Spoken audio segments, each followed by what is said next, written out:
So you probably have heard a little bit about this person. This is Yegor Letov, and he has been a controversial figure, and I did speak a little bit about him on my Patreons a few months ago. If you're interested, do subscribe to my Patreon if you're capable of.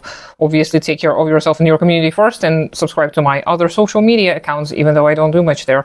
But I just wanted to briefly mention this one song. I don't even remember the title of the song, but I remember the line from the song written by Yegor Letov, and this line is, "Kill a state within yourself." And this is a very punk rock type of a thing to say, obviously, but I've been thinking about this phrase for many, many years because it is so simple, yet it is so profound. To kill a state within oneself is not just a statement that calls for the abolition of artificial hierarchies. It is also a statement that is deeply philosophical, because communism and dialectical materialism as a science, they look at the concept of overcoming, right? So we're supposed to overcome the state after a revolution occurs. We're supposed to overcome a state slowly. The state is going to dissipate on its own because we're no longer going to need it, because everyone is going to start governing, whether it be through people's committees or some other means, whether we all will become state workers to an extent, or whether we will carry out the necessary tasks that the state usually provides. Doesn't really matter. The conclusion that the vast majority of communists come to is that the state is going to dissolve, dissipate on its own. And this is where the point of contention arises with anarchists, who oftentimes talk about the abolition of the state.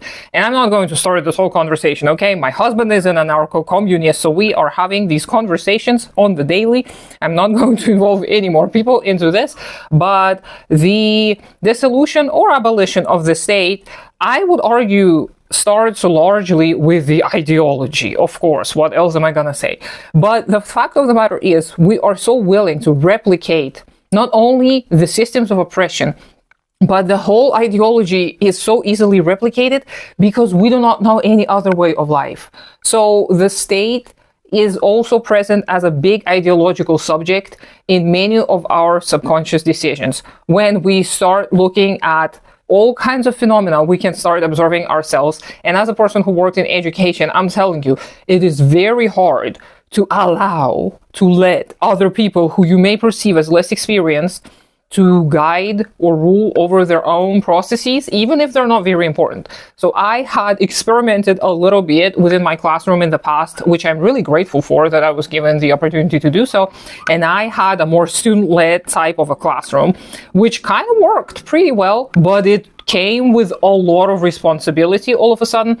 I thought I would be releasing a little bit of that responsibility onto my students, but what happened is I realized that I have a lot of these ingrained, very deep, unconscious biases about how and what exactly should be done in the classroom, even though I've always been kind of very anti-education. Yes, coming from a person who worked in education for 18 years and counting, I've never had fun, right, studying myself according to the rules that were prescribed to me. So I needed a lot more independence and freedom to decide how things are, probably because of neurodivergencies that I have. But I wanted my students to have a chance to figure out a way to learn themselves. I would not leave them without means. I would always be there to assist them, to help them, to give them advice, to provide feedback for them.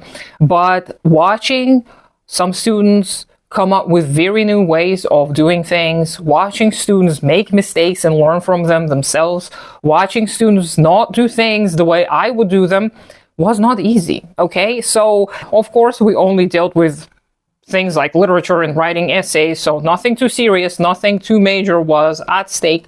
And I can only imagine how hard it must have been for example, Bolsheviks after the Great October Revolution. I can only imagine how hard it must have been for any people who participated in any kind of revolutionary projects or socialist projects, because in order to together return the means of production and together start building communal power, we have to do a lot of letting go. We have to do a lot of letting go of all kinds of assumptions, of all kinds of things that we perceive to be right or wrong. We have to not only allow flexibility for experimentation, but we also have to be held accountable and responsible for the consequences. So if we experiment and something goes wrong, well, we have no one to blame but ourselves. And this is hard, especially when it's maybe some other people who are a little bit more involved in some processes. You immediately want to blame, right? You want to say, well, I would not do it this way. You decided to do it this way, so you must be held accountable. In a true collective, in a true community, we all must share responsibility. And this comes at a cost, right? It comes at the cost of actually listening to people who describe their vision to us, their mission to us, the way that they would do certain things. And it takes a lot of talking and negotiating, and it takes a lot of soft skills. It takes a lot of diplomacy. It takes a lot of patience. And it takes a lot of nerve and courage as well to finally say, well, I see why you want to do it this way, but I disagree, and here is why. And let's keep on discussing this for hours and hours. And at the end of the day, if we come to a compromise and something doesn't work out, then we both have to admit that something went wrong, and we've got to examine objectively what it is we did that should have been done differently.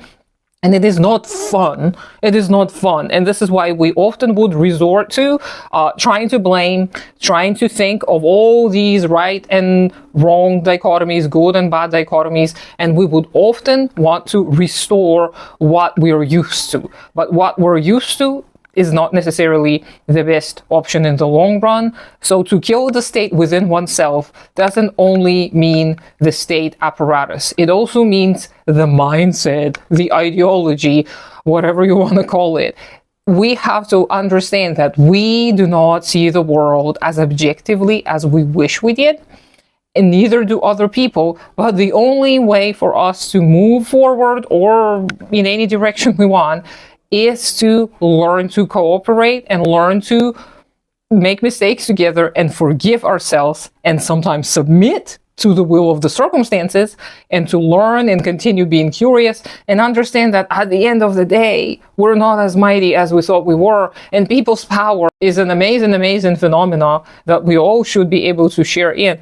But it's also not foolproof, and people are going to make mistakes, and we've got to be there with them without focusing on the blame, without playing all those hierarchical games, without appealing to authority and all the rest of the logical fallacies and mistakes and whatnot. And we've got to try it out with our own little collectives. If you can, do try out killing the state within yourself.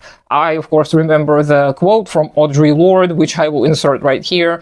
It is misinterpreted often, I think, and it is a larger conversation to have. If you're interested in this larger conversation, let me know. I hope you have a great day today. Consider supporting me on Patreon. Do take care of yourself and your community first. Subscribe to me on all the social medias, even though I don't do much there, and I'll talk to you sometime later.